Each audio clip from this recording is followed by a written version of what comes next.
վարչապետ իսկ սահմանադրության վերաբերյալ։ Նիկոլ Փաշինյանը ազգային ժողովում հայտարարում է, որ Հայաստանում արդարադատության համակարգում լուրջ խնդիրներ կան։ Նրա խոսքով այսպես կոչված մաֆիան ներթափանցել է տարբեր ոլորտներ ազգային ժողովից մինչև դատարաններ ու քննչական մարմիններ եւ իրավիճակն արդեն պահանջում է վիրահատական մոտեցում, քանի որ նախկին միջոցները այլևս արդյունավետ չեն։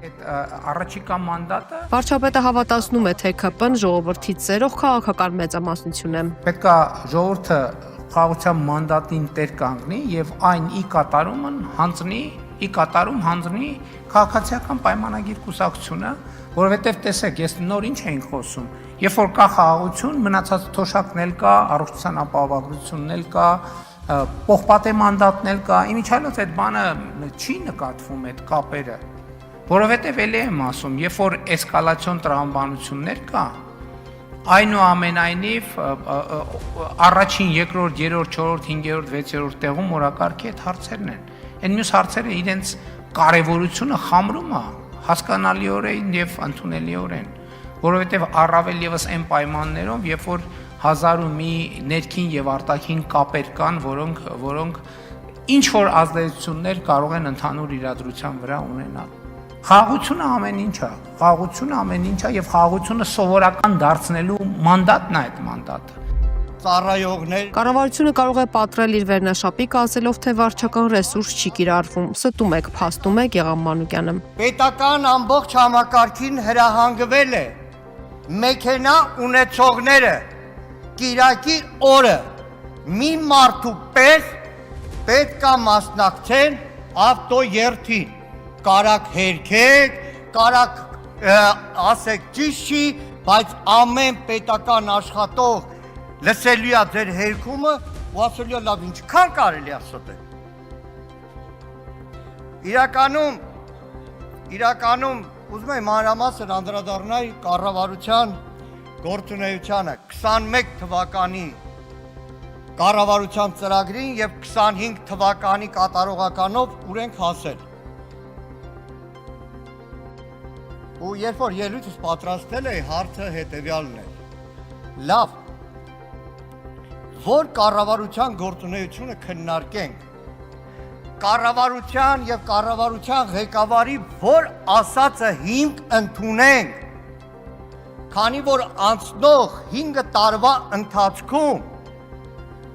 տարի չի եղել, կես տարի չի եղել, կառավարության նիստ չի եղել, քառօրյա չի եղել, որ Նիկոլ Փաշինյանը հերքի ինքն իրեն։ Ամեն հայտարարությունից հետո, երբ որ դու պատրաստում ես փաստարկներ բերել, հակափաստարկներ ներկայացնել,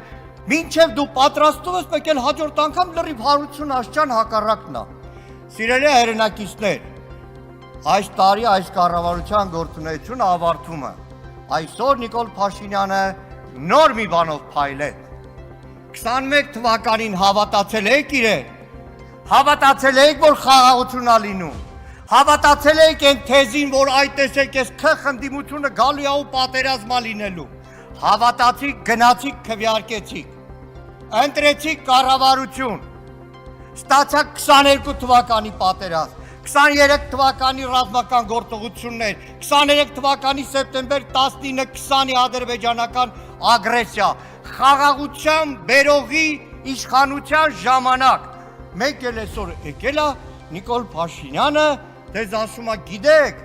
այն ժամանակ ձեզ խաբել եմ հայ ընտրողներ, այն ժամանակ 21 թվականի իբր խաղաղության նախընտրական ծրագրով,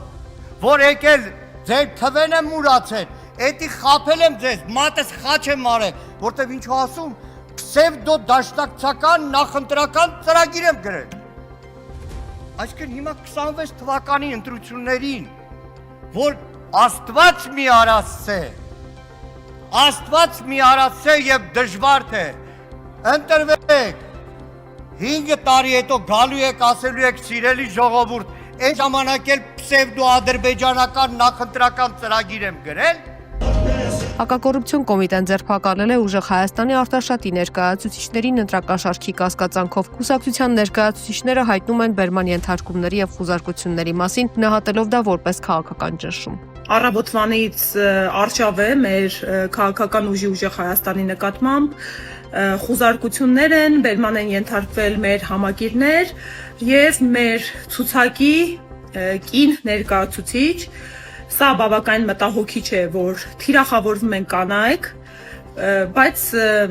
մենք արդեն ցույց ենք տվել ու հայ ժողովուրդն է ցույց տվել, որ յուրաքանչյուր մեկ անձի, երբ փորձում եք մեկուսացնել հայրենիքի համար պայքարի ճանապարհից, փոխարենը 10 հոգի համալրում է մեր շարքերը։ Այնպես որ ժողովուրդ ջան, մենք հիմա ուղևորվում ենք հակակոռուպցիոն կոմիտե Մոսկովյան 1 հասցեում, ուղղակի այս պայդրությամբ ահազանգում եմ, որովհետև իրավապահ մարմինները խոչընդոտում են փաստաբանների մուտքը, մեր համակիրները, գործընկերները սպերման են ենթարկվել եւ թույլ չեն տալիս մարդկանց պաշտպանության իրավունքի իրացումը, կարծում եմ տրամաբանական ու հասկանալի է պատճառը, խնդրում եմ աջակցությունն ԶԼՄ-ների կողմից լուսաբանումը Ժորժ ջան ինչ արած մինչև հունիսի 7-ը երևում է ճանապարհ ունենք անցնելու Ինչի մասին է խոսք գնում, հա, երբ որ մեր ձևով դեռևս հասարակական կազմակերպություն է եղել, բարեգործական նպատակներով հիմնված ծրագրեր են իրականացրել, զարգացման ծրագրեր ներգրաված են եղել որոշակի անձինք, որոնք ստացել են աշխատավարձներ։ Հիմա ըստ վարույթն իրականացնող մարմնի, որքան ես հասկացա, այդ աշխատավարձները դիտարկվել են որպես ընտրակաշառքներ։ Մասա որ պետք է ներգրավեք աշխատավարձ։ Դեռևս չգիտեմ, բայց կարծում եմ, որ նույն բանն է լինելու, այսինքն աշխատավարձները տրվող դիտարկվում են որպես ընտրակաշառքներ։ Միգուցե անձինք աշխատանքային պայմանագրի հիման վրա չեն աշխատել, բայց դա առավելագույնը կարող է դիտարկվել որպես աշխատանքային փոխհարաբերությունների խախտում, որը ամենևին քրեական օրենքի ոլորտում չէ եւ դաշտում չէ։ Դուք կարողանալ եք դրանք հիմնավորել, որ դրանք աշխատավարձ են եղել, այլ ոչ թե ընտրակաշառք։ Դրանք որ աշխատավարձ են եղել, կարծում եմ, որ գործի փաստական հանգամանքներով արդեն իսկ հիմնավորված է, բայց մեկնաբանություն է տրվում դրան որպես ընտրակաշառք։ Ընդհանուր 14 հոգի են հակակոռուպցիոն կոմիտեից այդպես ասած։ Այս բանին այո, մինչև 10։ Բոլորին դեպքում խափանամիջոց են տրվելու հիմա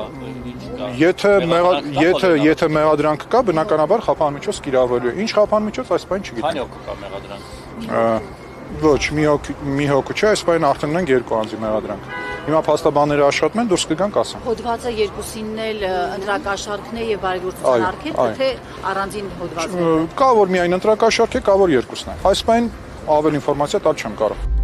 Աշխատանքային այցով Ստամբուլում գտնվող Հայաստանի ազգային ժողովի նախագահ Ալեն Սիմոնյանի գլխավորած պատվիրակությունը մասնակցում է Միջխորհրդարանական միության 152-րդ վեհաժողովի լիագումար նիստի աշխատանքներին։ Հայաստանի ազգային ժողովի նախագահը վեհաժողովի շրջանակում կարճ շփումներ է ունեցել այլ երկրների գործընկերների հետ։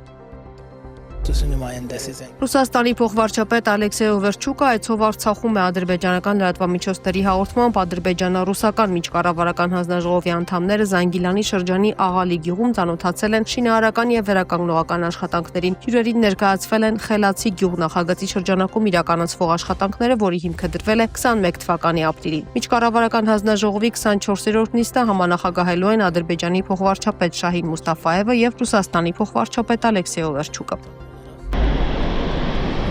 Ադրբեջանի նախագահ Իլհամ Ալիևը իր թուրք պաշտոնակից Ռեջեփ Թայիփ Էրդողանի հրավերով աշխատանքային այցով ժամանել է Անտալիա։ Ադրբեջանի նախագահն ու առաջին փոխնախագահ Մեհրիբան Ալիևան Թուրքիա են ժամանել Անտալիայի 5-րդ դիվանագիտական համաժողովին մասնակցելու նպատակով։ Համաժողովը մեկնարկելու է վաղը եւ շարունակվելու է մինչեւ ապրիլի 19-ը։ 2022-ից հայ-թուրքական կարգավորման մեկնարկից ի վեր առաջին անգամ Անտալիայի դիվանագիտական ֆորումին այս տարի Հայաստանը կներկայացնի ոչ թե նախարար Արարատ Միրզոյանը, այլ փոխարտգործնախարար Վահան Կոստանյանը։